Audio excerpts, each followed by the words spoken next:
ಉತ್ತರ ಕರ್ನಾಟಕದ ಹೆಮ್ಮೆಯ ರೈತ ಧ್ವನಿ ಟಿವಿ ಚಾನೆಲ್, ಬೆವರಿಗೊಂದು ಭರವಸೆ.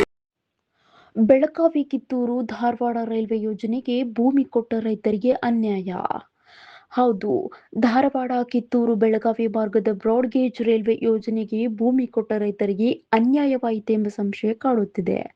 ನಿನ್ನೆ ಬೆಳಗಾವಿ ತಾಲೂಕಿನ ಹಿರೇಬಾಗೇವಾಡಿ ಪಟ್ಟಣದ ಪಡಿಬಸವೇಶ್ವರ ದೇವಸ್ಥಾನದಲ್ಲಿ ಭೂಮಿ ಕೊಟ್ಟ ರೈತರ ಸಭೆ ನಡೆದಿದ್ದು, ಈ ಸಭೆಯಲ್ಲಿ ಸೇರಿದ ಅನ್ಯಾಯಕ್ಕೆ ಒಳಗಾದ ರೈತರು ನಮ್ಮ ನ್ಯೂಸ್ ಸಮೂಹದ ರಾಜ್ಯ ಉಪಸಂಪಾದಕ ಬಸವರಾಜು ನಡೆಸಿದ ಮುಕ್ತ ಸಂವಾದದಲ್ಲಿ ಮಾತನಾಡಿ ತಮ್ಮ ಅಳಲನ್ನು ತೋಡಿಕೊಂಡು ತಮ್ಮ ಆಕ್ರೋಶವನ್ನು ವ್ಯಕ್ತಪಡಿಸಿದ್ದಾರೆ.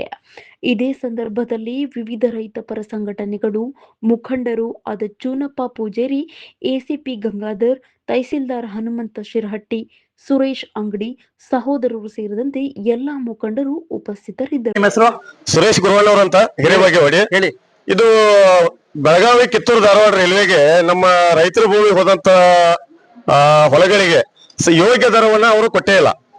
ಮತ್ತು ನಮಗ ನೋಟಿಸ್ ಕೊಟ್ಟಲ್ಲಿ ನೋಟಿಸ್ ಒಳಗ ನಿಮ್ದು ರೈತರ ಜೊತೆ ಒಪ್ಪಂದ ಆಗಿದೆ ಅಂತ ನೋಟಿಸ್ ಅನ್ನ ನಮಗೆ ಕೊಟ್ಟಿದ್ದಾರೆ. ನಾವು MK ಹುಬ್ಬಳ್ಳಿಯಲ್ಲಿ ಕಲ್ಯಾಣ ಮಂಟಪದಲ್ಲಿ ಅವರು ಮೀಟಿಂಗ್ ಕರೆದಾಗ ನಾವು ಹೋಗಿದ್ವು. ನನ್ನ ಹೆಸರು ಗುರುರಾಜ್ ಕುಲಕರ್ಣಿ ಅಂತ ಹುಲಿಕಟ್ಟಿಯಿಂದ ಬಂದಿದ್ದೀನಿ. ಈಗ ಈ ಒಂದು ಹೊಸ ಮಾರ್ಗ, ರೈಲು ಹೊಸ ಮಾರ್ಗದ ಏನೊಂದು ಅನ್ಯಾಯ ಆಗಿದೆ ಅಲ್ರಿ, ಈ ಅನ್ಯಾಯ ತಡಿಬೇಕು ನಾವು.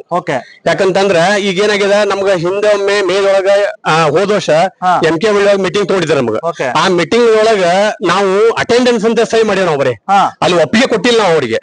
ಒಪ್ಪಿಗೆ ಕೊಟ್ಟಿವಿ ಅಂತ ಹೇಳ್ಕೊಂಡು ಸರ್ಕಾರ ಈಗ ನಮ್ಗೆ ಎಲ್ಲರಿಗೂ ನೋಟಿಸ್ ಕೊಟ್ಟಿದ್ರಿ. ಈ ನೋಟಿಸ್ ಒಳಗೆ ಏನೋ ಒಂದ್ ದರ ಏನು ನಿಗದಿಪಡಿಸಲ್ಲ. ಈ ದರಕ್ಕೆ ನಾವು ನಮ್ದು ಒಪ್ಪಿಗೆ ಇಲ್ಲ. ಅದಕ್ಕೆ ನಾವು ನಿರಂತರ ಹೋರಾಟ ಮಾಡ್ತೀವಿ.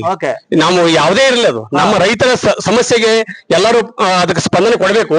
ಮತ್ತೆ ಇದನ್ನ ನಾವು ಬಿಡುವುದಿಲ್ಲ. ನಮ್ಮ ಈ ರೈತರಿಗೆ ಎಲ್ಲರಿಗೂ ಸಿಗುವಂತ ಯಾವಾಗ ನಮ್ಮ ಮನಸ್ಸಿಗೆ ನಾವು ಹೇಳಿದಷ್ಟು ದರ ಸಿಗ್ತದಲ್ಲ, ಅಲ್ಲಿ ತನಕ ನಾವು ನಿರಂತರ ಹೋರಾಟ ಮಾಡ್ತೇವೆ. ಯಾಕಂತಂದ್ರೆ ಈಗ ನಾವು ಹೇಳ್ತೀವಿ, ನಾವು ಏನಂತ ಭಾರತ ದೇಶ ಕೃಷಿ ಪ್ರಧಾನವಾದ ದೇಶ ಅಂತ ಹೇಳ್ತೇವೆ ನಾವು. ಆದ್ರೆ ನಮ್ಗೆ ರೈತರಿಗೆ ಯಾರಿಗೂ ಕಿಮ್ಮತ್ತನೇ ಇಲ್ಲ, ಯಾವ್ದಕ್ಕೂ ಕಿಮ್ಮತ್ತಿಲ್ಲ. ಈಗ ನಮ್ಮ ಭೂಮಿ ನಾವು ಎಷ್ಟೇ ಇರ್ಲಿ ಏನೇ ಇರ್ಲಿ ನಾವು ಅದ್ರೊಳಗೆ ಜೀವನ ಮಾಡ್ತಿದ್ವಿ. ಈಗ ಹೋತಪ್ಪ ಅಂತಂದ್ರ ಈಗ ಸಾಕಷ್ಟು ಕಮರ್ಷಿಯಲ್ ಲ್ಯಾಂಡ್ ಅವು ಇವೆಲ್ಲ ಸಾಕಷ್ಟು ದರ ಆಗಿದ್ರಿ. ಈಗ ಅದ್ರ ಪ್ರಕಾರ ಇದನ್ನ ನಿಗದಿ ಮಾಡ್ಬೇಕಂತ ಹೇಳಿ ನಾವು ಕೇಳ್ಕೊಳ್ತೇನೆ.